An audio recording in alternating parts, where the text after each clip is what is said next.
In this lesson, we'll start applying the paint to the paint that he has in his chest, right? The one that looks that he did with his fingers. And for this, we'll import some textures from, in my case, I think I imported from Shutterstock, but you can get any of these kind of paintbrush textures from the internet. And if we keep it black and white, we can use it as a mask. And for this, we will create, as we did before, I will create a new layer. But in this case, I'm not going to keep only the color. I want to keep also the roughness and the height. That we will check that later. But for now, like, let's keep this like as a fill layer. And we will add a mask as we did. And for this, we will go back to our projection tools. But instead of projecting on the layer itself, we'll be projecting on the mask itself. So as you see here, I'm going to use again the 3D Wrap projection tool, and I will bring one of these paint brushes that, as you see, needs to be individual, so it's easier to manipulate. And I will try to match the reference. I will bring it, and as you see, I have the pure ref next to me. And I will try to match as best as possible. It doesn't need to be exact, but at least to have more or less that same angle that it has in each of that paint brushes that he has in the reference. So as you see here, because of the 3D Wrap tool, it allows us to move these and give an angle and a curvature that is quite interesting. But I found out that this was going to be a bit slow, and as some of the textures that I have, they are like too many in one same image. I decided I think it's better to get these with projections. I think it was going to be a bit more straightforward. So as you see here, I'm going to use the same way that we did before, with just projecting and getting this stuff in the right place. But now, before moving to create the entire thing that we are kind of committing to this, what I will do is I will create a new layer. And I will just, with a normal paintbrush, whatever brush from Substance, doesn't matter. I'm going to paint like really fast these lines just to kind of block out the position of them.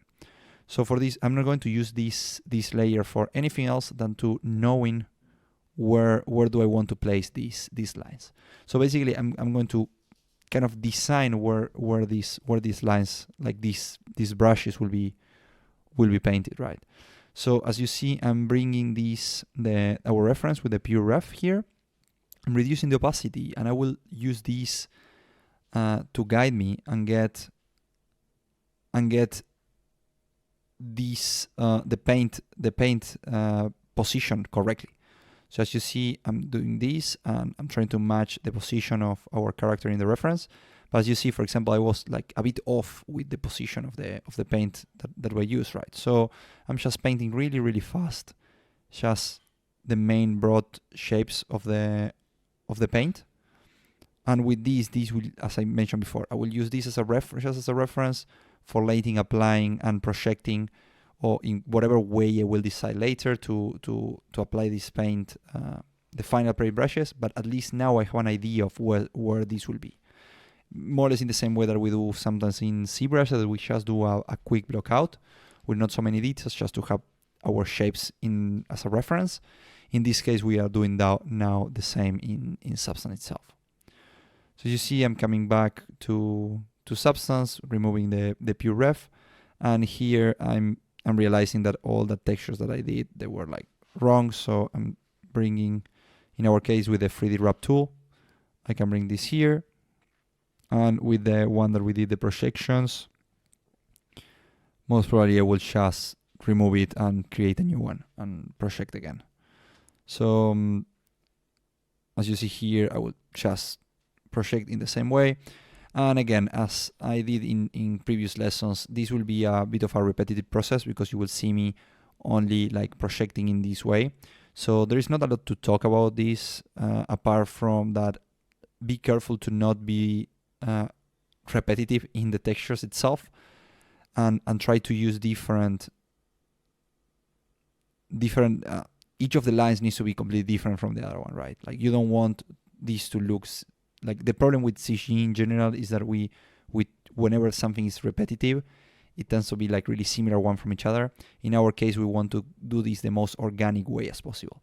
And as you see, we don't have like so many paint textures in our asset library, but what I'm doing is like trying to rotate them in different ways, scale them, and also removing, using some areas where I apply the texture, but then I remove it with the same brush itself. So now I will speed up the process because again, it will be a bit repetitive and it's a long process. It took me like a couple of hours to paint all this, so it's not that I can compress this in like 5 minutes. So I'm speeding up this, and I will leave you with the time-lapse itself. But a few things to consider is that I'm going to use this projection tool that I've been using like this, but in some moment I will find a really nice brush that give me like a really nice result, and with that I will keep painting with the brush itself and not all with projection. So you will see me with that brush later. And also at the end of the time lapse, you will see that I play a bit with the, like at the moment you will see me that I'm all the time in the base color. I'm painting directly in the base color, and it's something that I like to do to keep as this texture will be like the diffuse or the base color one. I like to paint it directly in that and not in the material. First of all, because it's optimized much more, and second, because I'm having a better preview of what's going to be the texture, right? But so at the end, I'm going to preview the material itself and playing with I will play a bit with the height to see if this is giving me a nice result. So basically, again, as I mentioned before in other areas, the power of working with mask, I think is really important. And this is, I will keep repeating it on the entire process, because if we would want to paint this directly in a paint layer, then we don't have more flexibility with this, because we will need to delete stuff and stuff. In our case, because we are using this with a fill layer and a mask, it gives us a lot of flexibility. And even in the fill layer, if we want to add later a different color or even a different completely different texture, we have already that mask and allow us to change it like much easier than if we would project directly the paint itself. So that's, I think, is an important point. So now I will give you with the time lapse, and you will see like how all this process of painting this manually goes.